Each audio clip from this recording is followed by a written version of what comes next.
Shalom. Enakan mana? Shalom atau Shalom? Shalom ya. Oke, baik. Oke, sebelum kita mulai, Bapak Ibu kita santai dulu sebentar ya. Musik boleh sambil mainkan. Ya.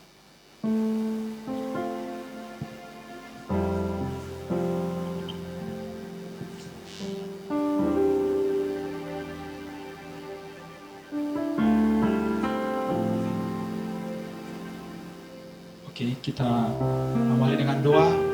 Tuhan, terima kasih untuk hari ini. Kami bersyukur Engkau baik, Tuhan. Sebentar kami akan sama-sama memuji menyembah Tuhan. Sebentar juga akan dilayani oleh firman Tuhan. Kami berdoa, sekali lagi urapi setiap kami Tuhan yang mendengar,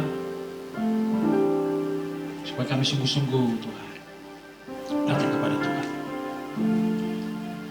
Karena Engkau berfirman, Tuhan membuat perbedaan kepada anak-anaknya yang sungguh beribadah dan tidak, Tuhan. Terima kasih, kami serahkan Tuhan proses ibadah ini dari awal hingga selesai hanya untuk kemuliaan bagi Tuhan saja. Terima kasih. Terpujilah Engkau dalam nama Tuhan Yesus yang baik kami berdoa. Amin. Sekali lagi salam Bapak Ibu. Kita kembali bersekutu hari ini. Topik hari ini masih seputar doa. Saya ada siapin sedikit puisi di sini di awal ya. Doa adalah curhatan paling jujur. Saat hati yang berisik mulai teratur.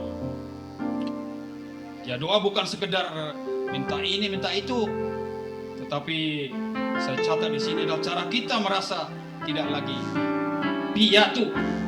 Haleluya. Filipi 4 ayat 6 katakan, janganlah hendaknya kamu khawatir tentang apapun juga, tetapi nyatakanlah dalam segala hal keinginanmu kepada Allah dalam doa dan permohonan dengan ucapan syukur. Haleluya. Berserah penuh. Kita angkat pujian ini. Kita mau katakan, dalam keadaan apapun kita mencari Tuhan, mencari wajah Tuhan. Haleluya.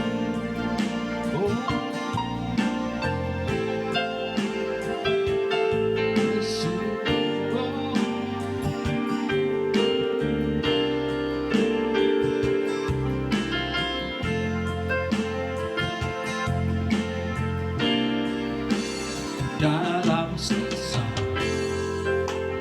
ku mencari wajah-Mu, sujud menyembah-Mu. Tak lagi berharap, tak lagi berharap pada kekuatanku, ku berserah penuh. Kaulah sandaran hidupku, gunung batu dan perlindunganku, sampai akhir ku nyatakan, Yesus, hanya Engkau yang ku andalkan. Mari sama-sama katakan, dalam sesak kami mencari wajah Tuhan. Haleluya. Dalam sesak ku mencari wajah, bersujud menyembah-Mu. Tak lagi berharap, katakan, tak lagi berharap pada kekuatanku, ku berserah penuh. Kaulah sandaran, kaulah sandaran hidupku, gunung batu dan perlindunganku, sampai akhir ku nyatakan, Yesus, hanya Yesus. Kaulah sandaran hidupku, gunung batu dan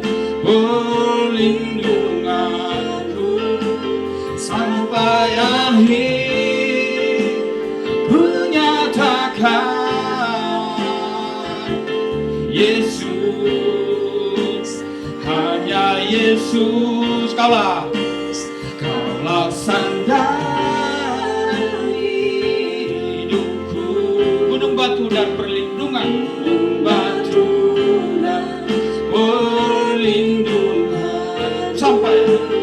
sampai akhir ku nyatakan, Yesus, hanya Engkau yang ku andalkan. Yesus, hanya Engkau yang ku andalkan. 1 Tesalonika 5 ayat 17 katakan, tetaplah berdoa. Ini ayat yang paling mudah dihafal ya, cuma 2 kata. 1 Tesalonika 5 ayat 17, tetaplah berdoa. Ayat ini menekankan pentingnya komunikasi kita yang senantiasa tidak terputus dengan Tuhan. Haleluya. Bisa lebih mudah? Bisa. Oke, mungkin Ibu Yesi mungkin bisa dibantu. Lirik doa udah di belas ya. Oke, siap. Kita siapkan hati kita untuk mendengar firman Tuhan. Meski suara hanya bisikan pelan, ia jadi sandaran di tengah beban. Percaya bahwa di balik setiap doa ada tenang yang datang tanpa dipaksa. Itulah kekuatan dari sebuah doa. Doa mengubah segala sesuatu. Mari kita sama-sama katakan. Saat keadaan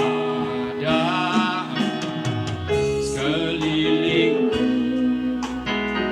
ada di luar kemampuanku, ku berdiam diri mencari-Mu.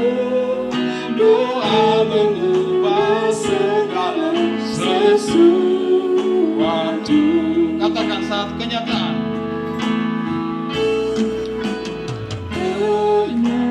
Kenyataan di depanku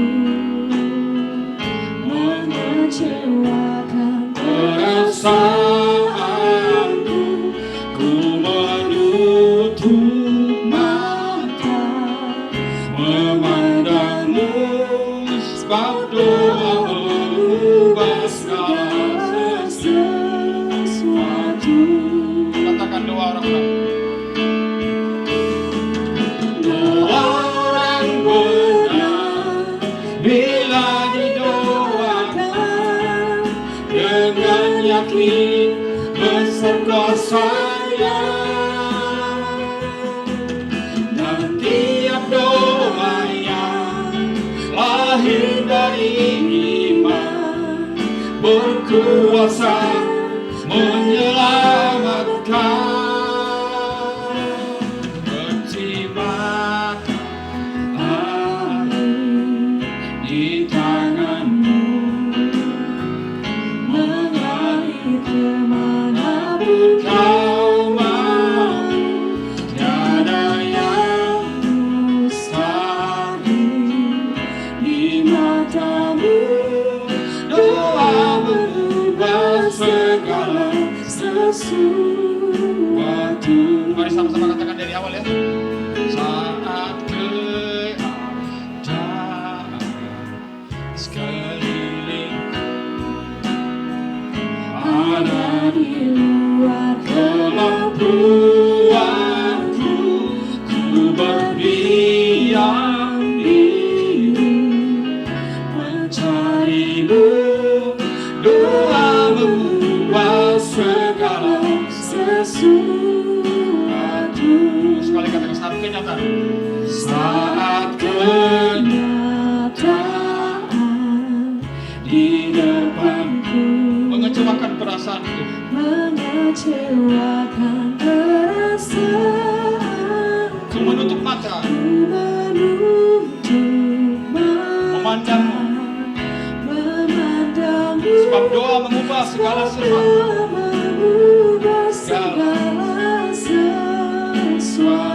Katakan sama-sama doa orang benar.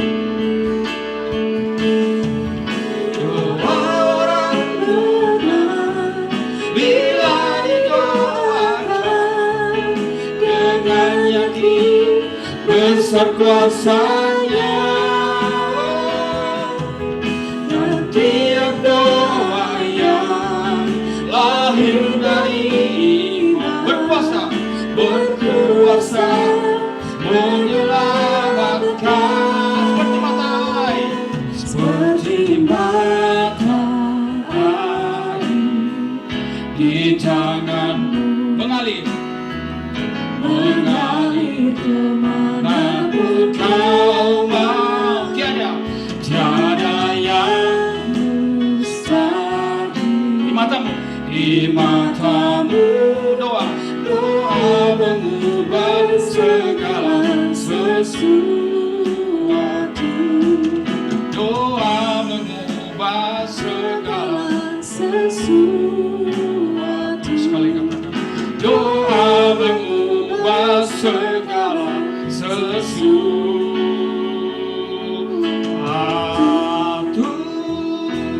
Haleluya. Saya serahkan kepada hamba-Nya.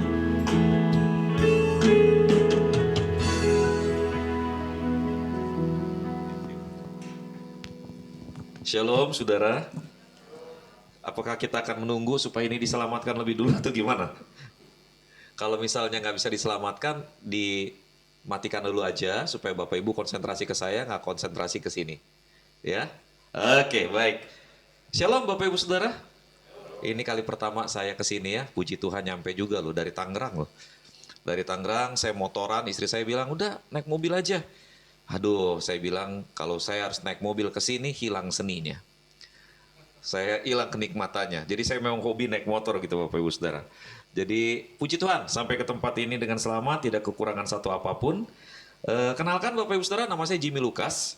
Saya melayani sebagai gembala di Unlimited Faith Community Church.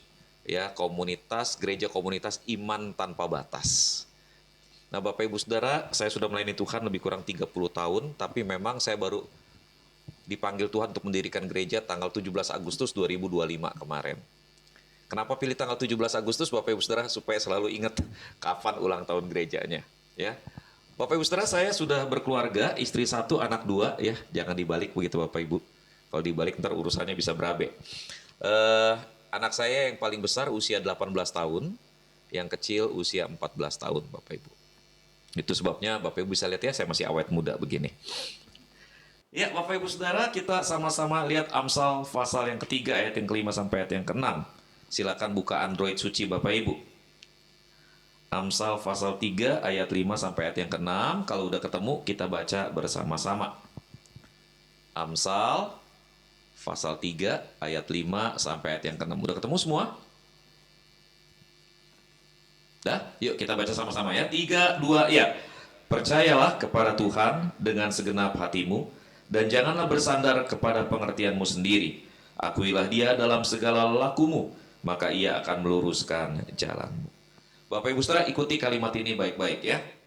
Prediksi bukan presisi. 1, 2, 3. Setuju nggak Bapak Ibu Saudara dengan kalimat ini? Prediksi bukan presisi. Artinya apa Bapak Ibu Saudara? Kita selalu bisa memprediksi sesuatu. Let's say, kita memprediksi keadaan ekonomi 2-3 bulan ke depan. Kita memprediksi keadaan ekonomi 5-10 tahun ke depan. Yes, we can predict. Setuju ya Bapak Ibu Saudara ya? Kita bisa prediksi. Itu sebabnya Bapak Ibu Saudara sekarang YouTube channel lagi banyak dengan YouTuber-YouTuber yang berusaha untuk memberikan prediksi-prediksi ekonomi. Apa yang akan Indonesia alami kalau kondisinya seperti ini terus-menerus. Tetapi Bapak Ibu Saudara, yang harus kita pahami adalah prediksi bukan presisi. Ya, kita bisa memprediksikan segala sesuatu, tetapi apa yang kita prediksikan mungkin saja tidak terjadi secara presisi. Betul Bapak Ibu Saudara? Kenapa? Karena memang ada keterbatasan ruang dan waktu. Sebagai makhluk ciptaan, kita ini terbatas secara ruang dan waktu. Kita bisa memperkirakan apa yang akan terjadi di depan karena kita belajar dari apa yang sudah terjadi di belakang. Berdasarkan apa yang kita pelajari dari sejarah, kita bisa mengatakan bahwa kemungkinan di depan akan terjadi A, B, C, dan D. Tetapi apakah kita bisa memastikan itu secara presisi? Jawabannya tidak. Kenapa? Karena kita dibatasi oleh ruang dan waktu. Bapak Ibu Saudara, itu sebabnya karena prediksi bukan presisi, kita tidak bisa memastikan apa yang terjadi di depan, maka satu-satunya kepastian adalah ketidakpastian itu sendiri. Setuju Bapak Ibu Saudara? Kepastian adalah, satu-satunya yang pasti adalah ketidakpastian itu sendiri. Jadi Bapak Ibu Saudara yang terkasih di dalam Tuhan, adalah lucu, adalah aneh, adalah konyol jika kita berpikir bahwa kita bisa mengendalikan segala sesuatu yang akan terjadi di depan. Just because we are good in analysis, di dalam menganalisa segala sesuatu, we are good at it, gitu Bapak Ibu Saudara, tidak berarti bahwa analisa kita pasti tepat, dan tidak berarti bahwa apa yang kita analisa, apa yang kita prediksikan pasti terjadi secara presisi. Dan kalau kita berpikir bahwa hanya karena analisanya bagus, informasinya bagus, datanya bagus, kita bisa memastikan semua, dan kita berani mengambil tindakan-tindakan yang sangat berani, gegabah begitu Bapak Ibu Saudara, itu teramat sangat konyol. Teramat sangat konyol Bapak Ibu Saudara. Kalau kita berpikir bahwa kita bisa menjadi pribadi yang diandalkan untuk mengatasi hal-hal yang tidak pasti di depan, itu adalah sebuah kepongahan tersendiri. Itu sebabnya Bapak Ibu Saudara, Alkitab berkata, janganlah bersandar pada pengertianmu sendiri. Kata bersandar berasal dari bahasa Ibrani sa'an. Kata sa'an bukan cuma bersandar Bapak Ibu Saudara. Kata sa'an artinya saya bersandar pada sesuatu yang rapuh. Saya bersandar pada sesuatu yang fragile.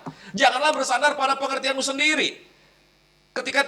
Kalau bersandar itu sesuatu, kita bersandar pada sesuatu yang fragile, maka Alkitab dengan tegas menyatakan bahwa pengertianmu adalah sesuatu yang fragile.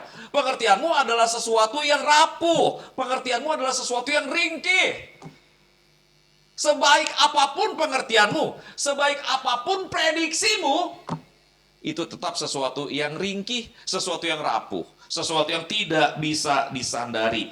Mengandalkan diri sendiri, Bapak Ibu Saudara, jelas adalah sebuah kebodohan. Itu sebabnya saudaraku, Alkitab mendorong kita untuk bergantung kepada Allah. Alkitab berkata, percayalah kepada Tuhan dengan segenap hatimu, akuilah Dia di dalam segala lakumu. Bapak Ibu Saudara, kata percaya berasal dari bahasa Ibrani betah. Sengaja kita pakai rada lidah-lidah Itali begitu Bapak Ibu ya. Betah.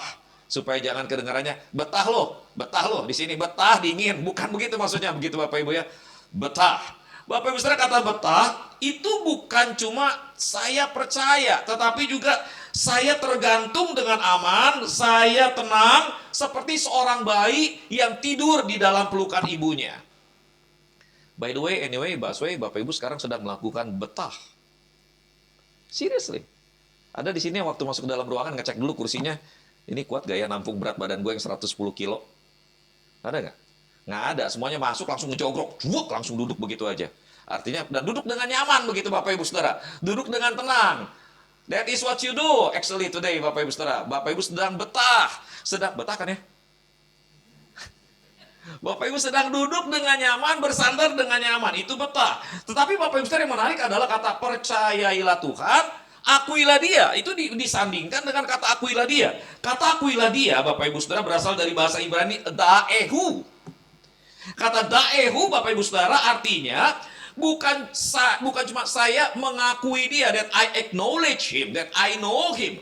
It is not only about it, Bapak Ibu Saudara. Kata da'ehu mengandung pengertian bahwa I acknowledge Him, I know Him because I experience Him. So it is kind of knowledge that you know from your own personal experience. Ini bukan satu pengetahuan yang Anda pelajari karena Anda baca buku. Ini bukan pengetahuan dari National Geographic. Ini bukan pengetahuan dari nonton dokumenter. Enggak, ini adalah pengetahuan yang kita alami sendiri begitu Bapak Ibu Saudara. Lu jangan makan gado-gado itu, asin itu gado-gado. Oh, asin ya? Duh, gua nggak bisa lu makan asin-asin. Lu tahu dari mana itu asin? Kata dia. No, itu jenis pengetahuan yang Anda dapatkan dari you hear some information, oke? Tapi bukan itu da'ehu. Da'ehu adalah saya makan itu gado-gado dan saya punya personal experience, itu asin. Jadi Bapak Ibu Saudara, Alkitab dengan tegas mengatakan bahwa ketika when we come to God, kita seharusnya mengenal Dia by our own experience, and because of it, we can put our trust in Him. Karena saya mengenal dia berdasarkan pengalaman saya, maka saya bisa mempercayakan seluruh hidup saya kepada dia. Bapak Ibu Saudara yang terkasih di dalam Tuhan, kita diminta untuk bersandar kepada Allah karena kita mengenal dia. Kita diminta untuk bergantung kepada Allah karena kita mengalami dia. Dengan kata lain Bapak Ibu Saudara, ini adalah jenis percaya, jenis ketergantungan yang muncul karena relasi. Because of our relationship, then we can depend on Him. Bapak Ibu Saudara, sebetulnya ini yang dilukai ketika manusia jatuh dalam dosa. Bapak Ibu pernah gak berpikir, kenapa manusia diciptakan di hari terakhir dan bukan di hari pertama? Padahal manusia adalah focal point, puncak dari semua ciptaan. Pernah berpikir kenapa gak? Ini bukan pertanyaan jebakan Batman nih Bapak Ibu Saudara. Pernah mikirin nggak? Kan diciptain di hari terakhir ya. Katanya penting, kenapa hari terakhir? Bukan hari pertama mestinya. Siapa yang anak yang paling penting yang akan meneruskan marga keluarga? Anak pertama, bukan anak terakhir. Ya, kenapa? Kenapa diciptakan di hari terakhir? Karena gini Bapak Ibu Saudara. Karena Allah di dalam kasihnya yang besar, pertama-tama menciptakan life support system terlebih dahulu buat manusia. Betul nggak?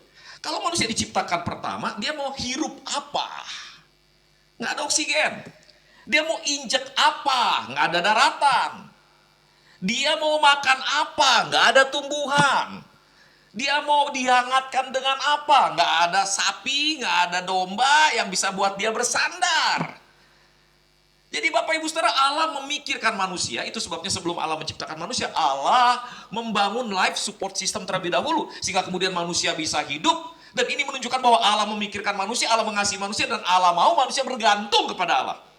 Oke, Bapak Ibu Saudara, Allah juga membuat manusia menjadi pribadi yang begitu penting. Kenapa? Karena Allah berfirman, marilah kita menciptakan manusia menurut gambar dan rupa kita. Lalu kemudian Allah berkata, beranak cuculah dan bertambah banyak, penuhilah bumi dan taklukkanlah itu. Bapak Ibu Saudara, kata taklukan berasal dari bahasa Ibrani yang mengandung pengertian begini nih Bapak Ibu Saudara. Tahu ya bola, sepak bola ya? Tahu bola ya? Bola itu kan pertama-tama di kaki si pemain bola dulu nih. Anggaplah pemain bola favorit kita siapa ya? Valentino Rossi Bapak Ibu Saudara. Aduh, jok lama masih ada aja yang ketawa. Bapak Ibu Saudara, ini ya, diinjek nih bola nih sama si Ronaldo nih ya. Diinjek. Nah, waktu diinjek itu ditaklukkan. Penuhilah bumi dan taklukkanlah itu, lalu kemudian kelola itu, kata Alkitab, kata Allah.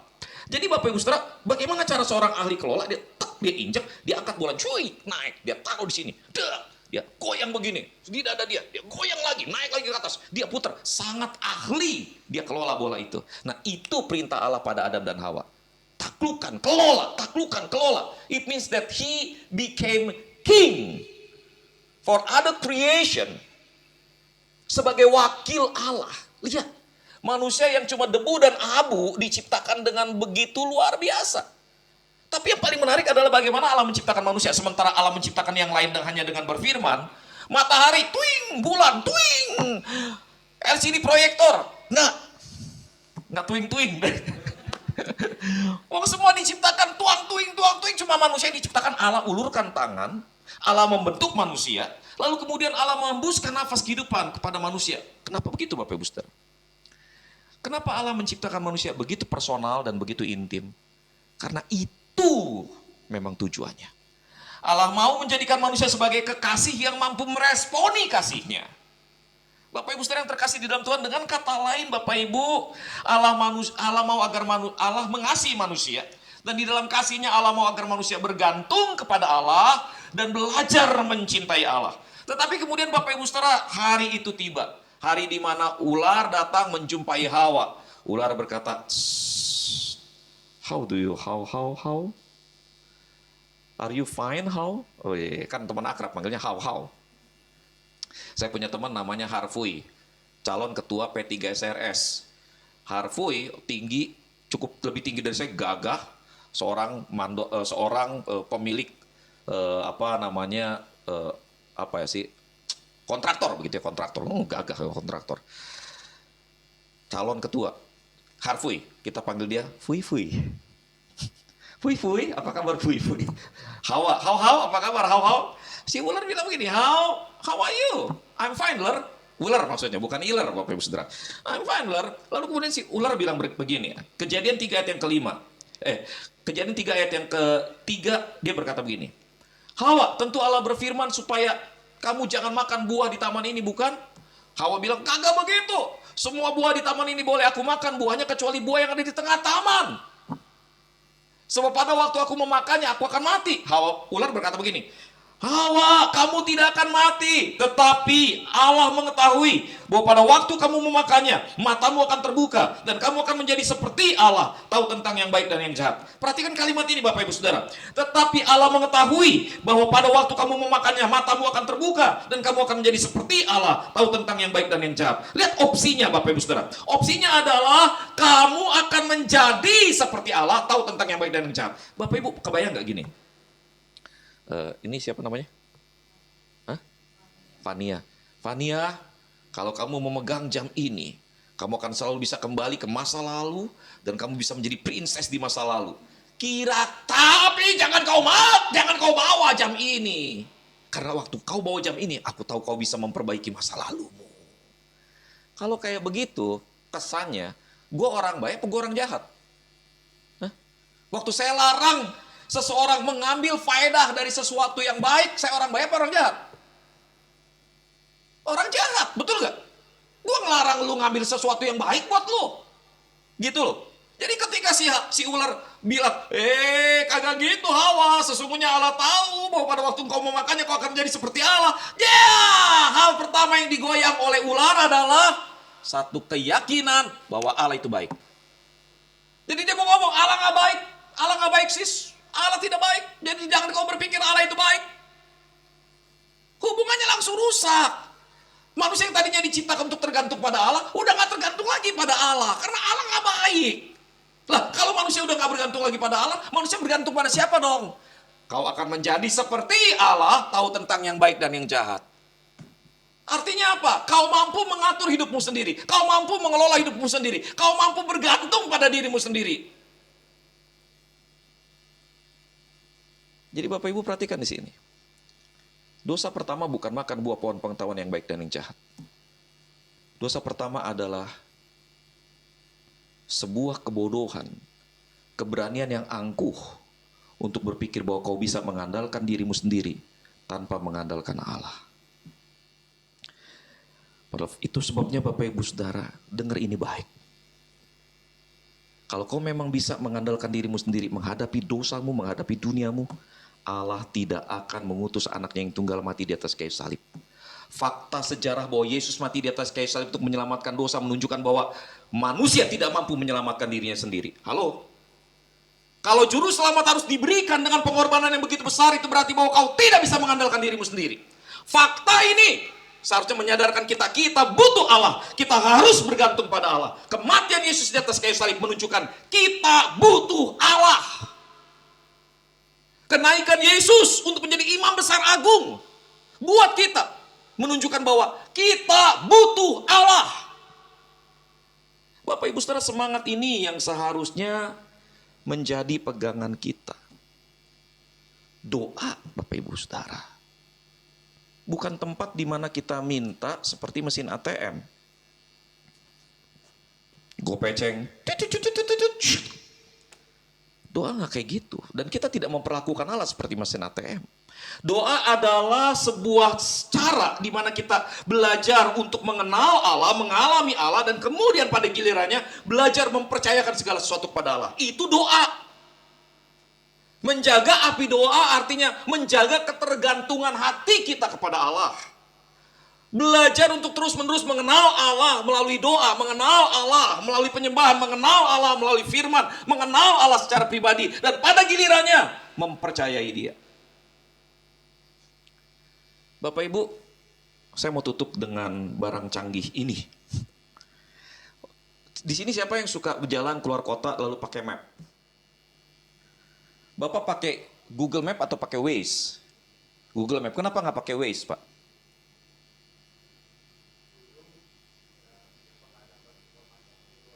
Yeah.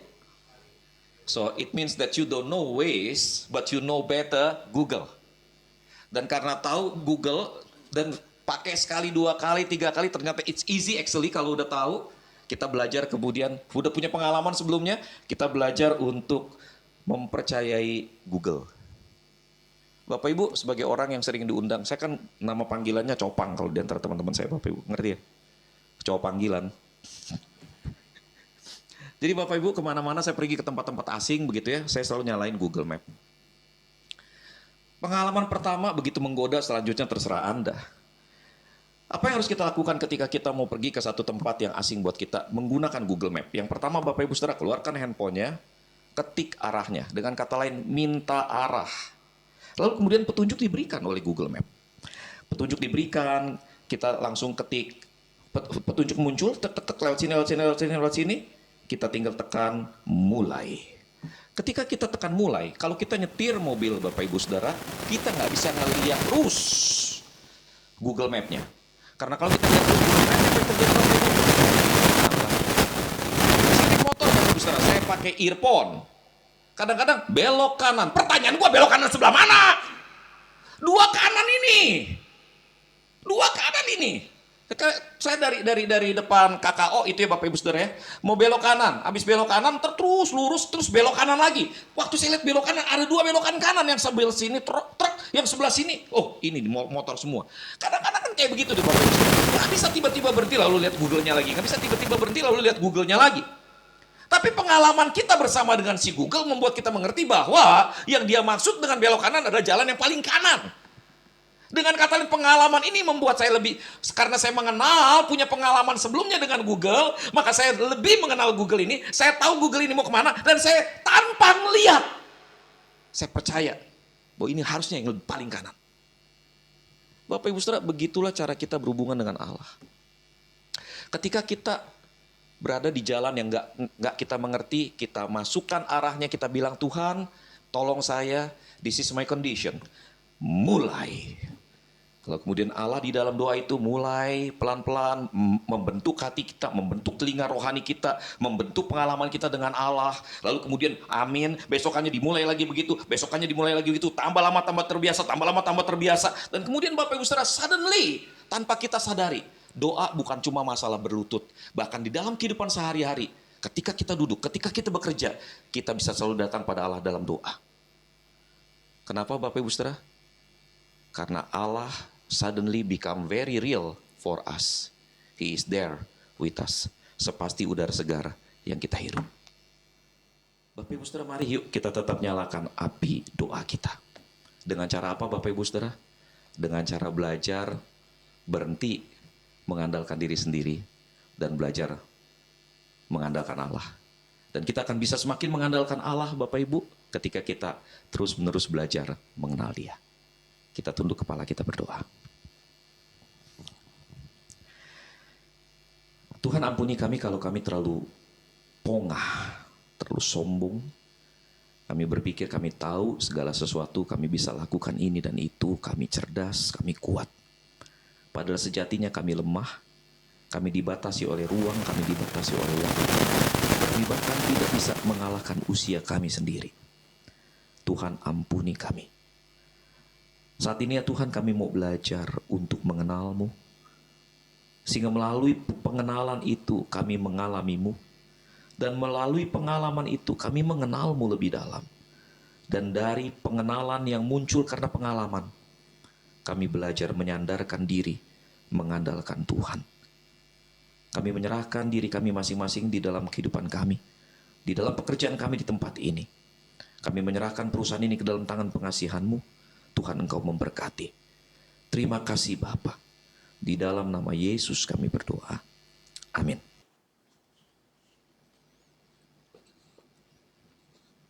Baik, terima kasih atas pelayanan Bapak Pendeta Jimmy Lukas.